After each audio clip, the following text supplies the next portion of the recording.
Charles Kopp, a veteran anti-abortion protester who is still on the run and still considered a threat. The investigation into the shooting death of Dr. Barnett Slepian is massive.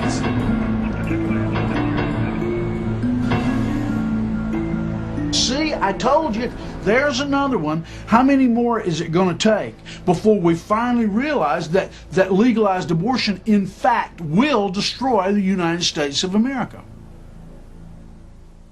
This man's death began not at my website, but because he, as a doctor, destroyed the Hippocratic Oath, with his own hands dismembered little human beings for a living. And that reality is what led to his death. When I drew a line through his name, I said, see, I told you, there's another one. How many more is it going to take?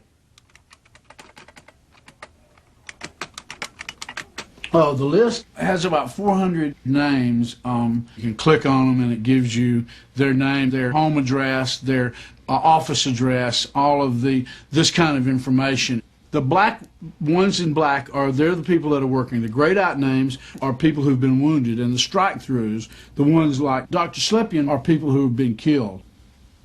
What do you expect people to do who literally understand that these people are making a living killing babies?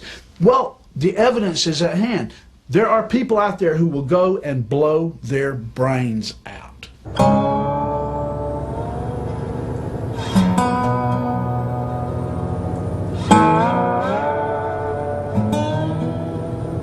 I emailed Neil because I saw his website and assumed that he was somebody closely connected to the terroristic kind of real radical anti-abortion crowd.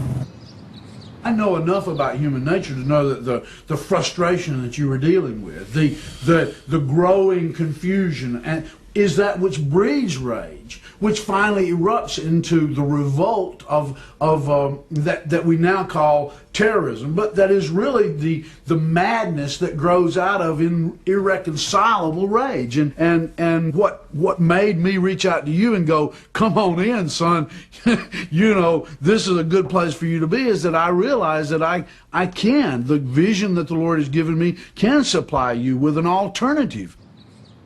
I hated the Vietnam War. I hated it with a passion.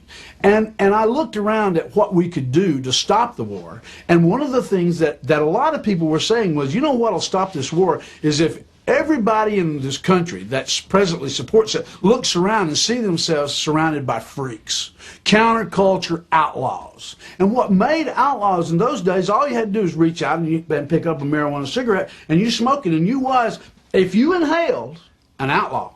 And all of a sudden you began to manifest the behavior characteristics of outlaws. And the reality was, the reason I started selling marijuana was I intended to destroy it all over the United States of America so that I could participate in creating the counterculture. It was my strategic input into the process. And it was something that I could do, and I did it. And they put me in prison for it.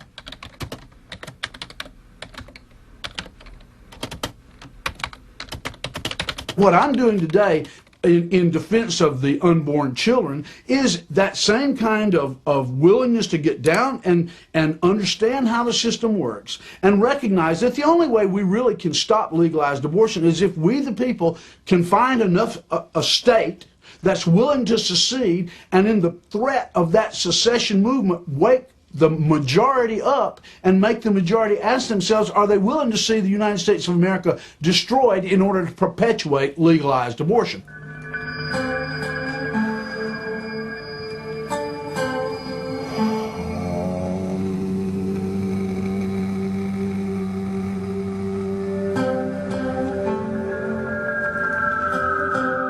This painting right here that I painted in prison, I was in the tier number 1 of the West Block, San Quentin. And when this painting was hanging on my wall, guards had walked into my cell to look at this painting, and they stood there and cried while they were looking at this painting. It hurt them so badly. This painting was extremely inflammatory when I did it because something like this had never been seen before.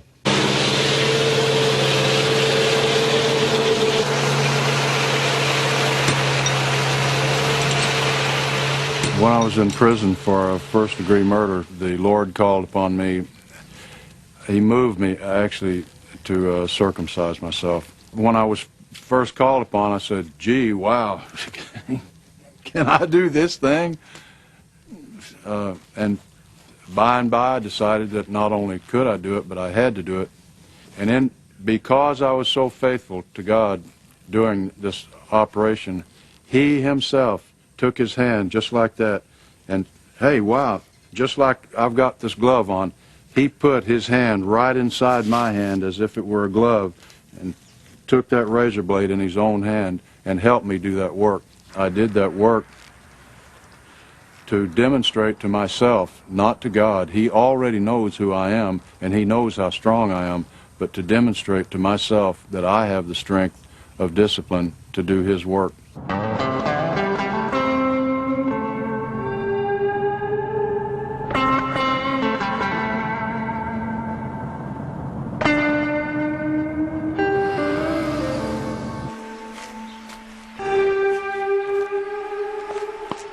There's a pair of wild ducks that live in the ponds out there, and I was watching them, and you should see, every time the girl goes somewhere, the boy duck is like connected to her, and it's like she's just walking around, and the boy duck is like just literally, I mean, it's like they're hooked together with a string, except there's no real string. He has just been vaginally defeated. Boy, they should. Hey, I've been vaginally defeated all my life until finally God said, son, started wiggling my head around and said, you have got to leave this thing alone. I was so attracted to women. At one time, I thought women were gods, and He made me cut women loose then and there.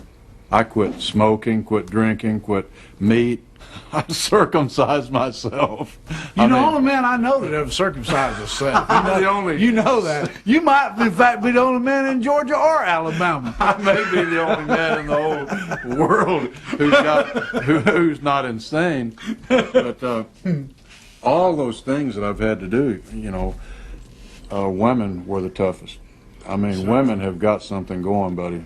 There's no doubt about that. Well, I mean, that's why this, you know, the nation is so confused, because on the one hand, we all want to protect women, but on the other hand, when the woman asks for a right to do something that destroys the will of God, yeah. And when a woman asks for the right to rebel against the will of God, then it's at that point that the woman can no longer be served, but has to, in fact, to be resisted. And that's, you know, that's what happens. Men are afraid to stand up.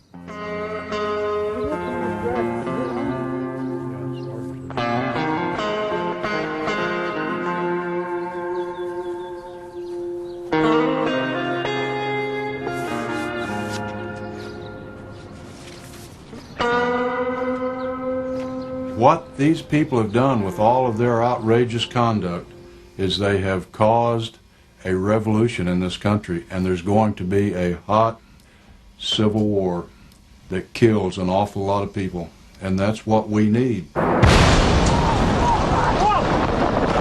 FBI says Eric Rudolph is responsible for these attacks and others. Authorities believe Rudolph is hiding in the rugged mountains of western North Carolina. 32-year-old Eric Robert Rudolph was originally charged in connection with the bombing of an abortion clinic in Birmingham. The U.S. Justice Department has now charged Rudolph with the bombing of a family planning clinic in Sandy Springs, the bombing of the Other Side Lounge in Midtown, and with the bombing of Centennial Olympic Park. The FBI will not link Eric Rudolph to today's incident here in Asheville, but they say they're not ruling anything out. It's been a very tough day for investigators. They spent several hours collecting anything and everything they could from the grounds surrounding the clinic. There was a partial detonation of a device. It appears to have been a fairly large device. FemCare is Asheville's only abortion clinic. Through the years, it has drawn protesters, even threats. But police say this is the first time anyone has ever planted a bomb on the property. They just said that it was a bomb that was set outside the baby butcher shop in Asheville, and that it was set in a duffel bag. You know, people are suggesting it might be Rudolph because it's in Asheville, which is fairly close to Rudolph's hometown.